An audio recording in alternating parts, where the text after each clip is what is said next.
வணக்கம். மாலை முரசு செய்திகளை விரிவாக பார்ப்பதற்கு முன் முதலில் தலைப்புச் செய்திகளை பார்க்கலாம். பெரியாரின் நினைவு நாளையொட்டி சென்னை அண்ணா சாலையில் உள்ள அவரது சிலைக்கு மரியாதை செலுத்திய முதலமைச்சர் மு.க.ஸ்டாலின். துணை முதலமைச்சர் உதயநிதி ஸ்டாலின் உள்ளிட்ட அமைச்சர்களும் மலர் தூவி மரியாதை.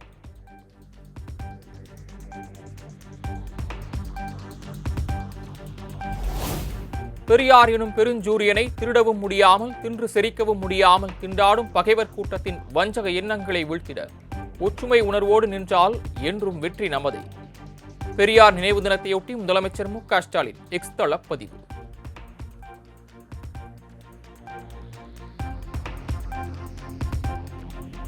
முன்னாள் முதலமைச்சரும் அதிமுக நிறுவனருமான எம்ஜிஆரின் 38வது நினைவு தினம் இன்று அனுசரிப்பு.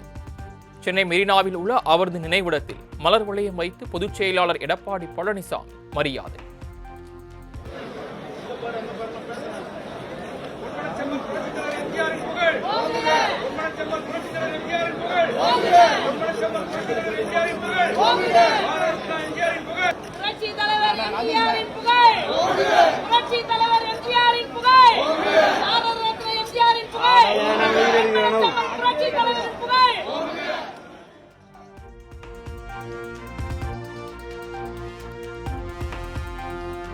வறியவர்களின் வேதனையை தன் வேதனையாக கொண்டு அன்பை அருளை அரசியலாக்கி ஒரு இயக்கத்தை மட்டுமல்ல ஒரு தலைமுறையின் கனவுகளையும் உருவாக்கிச் சென்றவர் எம்ஜிஆர்.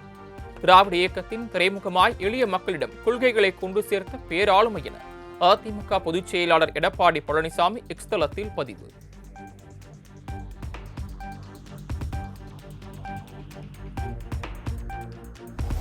எம்ஜிஆர் நினைவிடத்தில் ஓ பன்னீர்செல்வம், சசிகலா உள்ளிட்ட தலைவர்கள் மரியாதை. தங்களது ஆதரவாளர்களுடன் சென்று மலர் வளையம் வைத்து மரியாதை.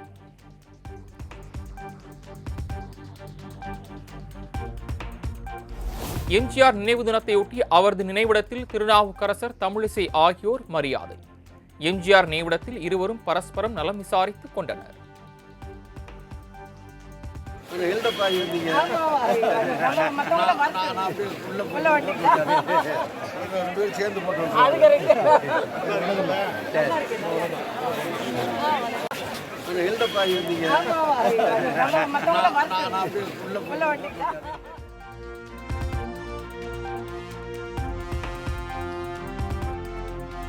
அதிமுக கூட்டணியில் அமமுகவுக்கு 6 தொகுதிகள் ஒதுக்கப்பட்டுள்ளதாக வெளியான தகவல் வதந்தி என டிடிவி தினகரன் விளக்கம். அமமுக எந்த கூட்டணியில் இடம்பெற்றாலும் ஆண்டிப்பட்டியில் நாங்கள்தான் போட்டியிடுவோம் எனவும் திட்டவட்டம். 21ஆம் தேதியே பிள்ளையார்பட்டி கோயிலுக்கு சென்ற பொழுதே அங்கே ஊடக நண்பர்கள் வந்து அவர்களே கேட்டார்கள், ஊடகத்துறை நண்பர்கள், உங்களுக்கு ஏதோ கூட்டணியில 6 சீட்டு கொடுத்துட்டாங்களாம்லன்னு சொன்னாங்க. நான் சொன்னேன், அது வதந்தி, யாரும் நம்ப வேண்டாம். நாட்டு நடப்பை எல்லாவற்றையும் நீங்களே சில வதந்திகளை நம்பி சில செய்திகளை வெளியிடும் பொழுது உண்மையிலேயே எங்களுக்கு வருத்தமாக இருக்கிறது.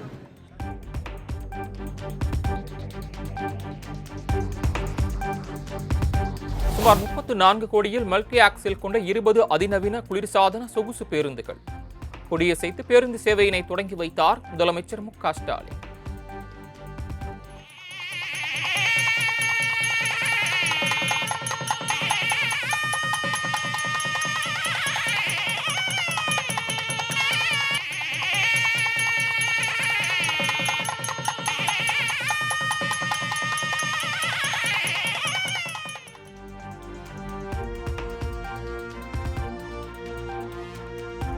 அமெரிக்க நிறுவனத்தின் ப்ளூபர்ட் தொலைத்தொடர்பு செயற்கைக்கோளுடன் விண்ணில் பாய்ந்தது LVM-3 M6 பாகுபலி ராக்கெட்.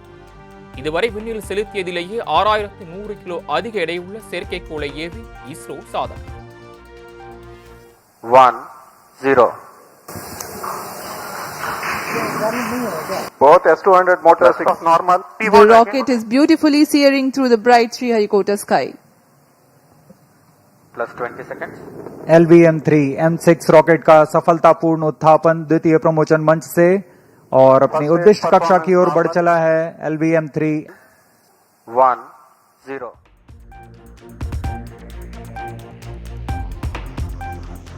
விண்ணில் செலுத்தப்பட்ட அமெரிக்க நிறுவன செயற்கைக்கோள் வெற்றிகரமாக நிலைநிறுத்தம். புவி தாழ்த்தப்பட்ட பாதையில் ப்ளூபெர்ட் 6 செயற்கைக்கோள் நிலைநிறுத்தப்பட்டதாக இஸ்ரோ தகவல்.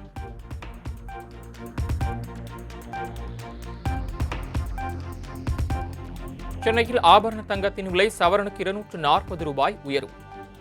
ஆபரண தங்கம் விலை 1 கிராம் 12,800 ரூபாய்க்கும், 1 சவரன் 1,02,400க்கும் விற்பனை.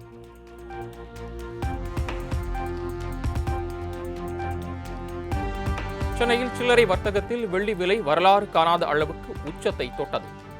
சென்னையில் சில்லறை வர்த்தகத்தில் வெள்ளி விலை கிராம் 10 ரூபாய் உயர்ந்து 1 கிராம் 244 ரூபாய்க்கு விற்பனை.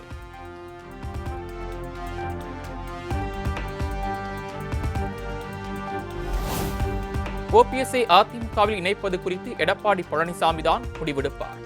ஓபிஎஸ் இணைப்பு குறித்த கேள்விக்கு லெட்ஸ் வெயிட் அண்ட் சீ என முன்னாள் அமைச்சர் ஜெயக்குமார் பதில். இதெல்லாம் மேல்மட்ட விஷயம். மேல்மட்ட விஷயம்னா என்ன? ஓபிஎஸ் டிடிவி அவங்க ஒரு ஒரு என்னென்னா ஒரு நிலைப்பாடு எடுக்கிறாங்க. ஸோ அந்த நிலைப்பாடை பொறுத்தவரையில் அது ஏற்றுக்கொள்வதா இல்லையான்றதை பொதுச்செயலாளர் தான் முடிவு செய்வார். ஏன்னா இந்த விஷயத்தில் நீங்கள் கேட்குற கேள்விக்கு நான் இப்போதைக்கு எதுவும் கருத்து சொல்ல முடியாது. லெட்ஸ் வெயிட் அண்ட் சீ.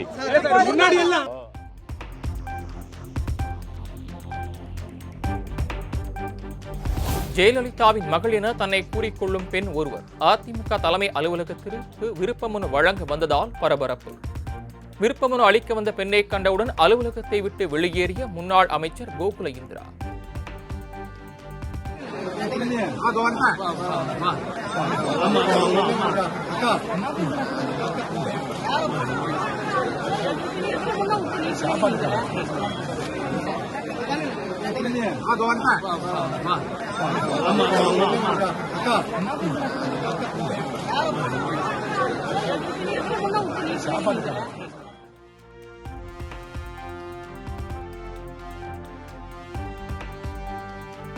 நூறு நாள் வேலை திட்டம் தொடர்பான சட்ட திருத்தத்தை திரும்ப பெற வலியுறுத்தி திமுக கூட்டணி கட்சிகள் ஆர்ப்பாட்டம். 100 நாள் வேலை இனி இல்லை என கூட்டணி கட்சி தலைவர்கள் முழக்கம்.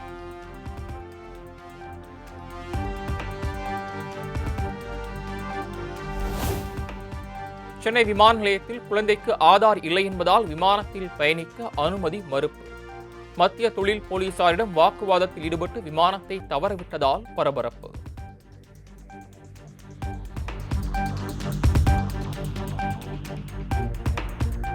சென்னை கோவை ரயிலில் கல்லூரி மாணவிக்கு பாலியல் தொல்லை கொடுத்த காவலர் பணியிடை நீக்கம்.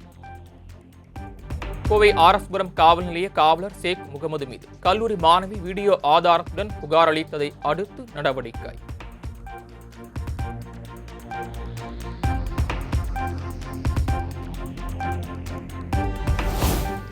உறைபனி பொழிவு காரணமாக நீலகிரி மாவட்டத்தில் புதிய சுற்றுலா தலமாக மாறியுள்ள தலைக்குந்தா பகுதி. சுற்றுலா பயணிகள் அதிக அளவில் படையெடுத்ததால் போக்குவரத்து ஸ்தம்பிப்பு.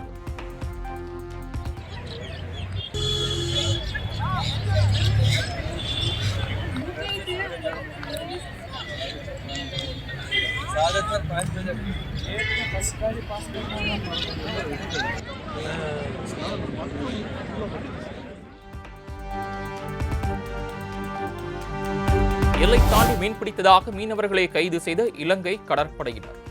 மீனவர்களை விடுவிக்க கோரி ஒரு நாள் வேலைநிறுத்த போராட்டத்தில் ஈடுபட்டுள்ள மீனவர்கள்.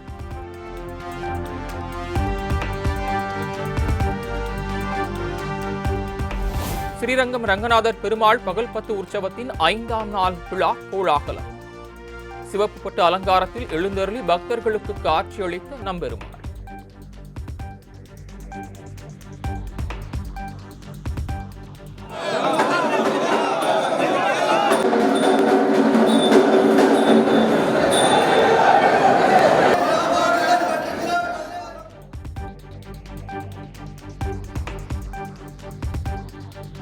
டிட்வா புயலால் பாதிக்கப்பட்ட இலங்கைக்கு இந்தியா சார்பில் 4041 கோடி ரூபாய் நிதி உதவி. கொழும்புவில் இலங்கை அதிபரை சந்தித்த இந்திய வெளியுறவுத்துறை அமைச்சர் ஜெய்சங்கர் உறுதி.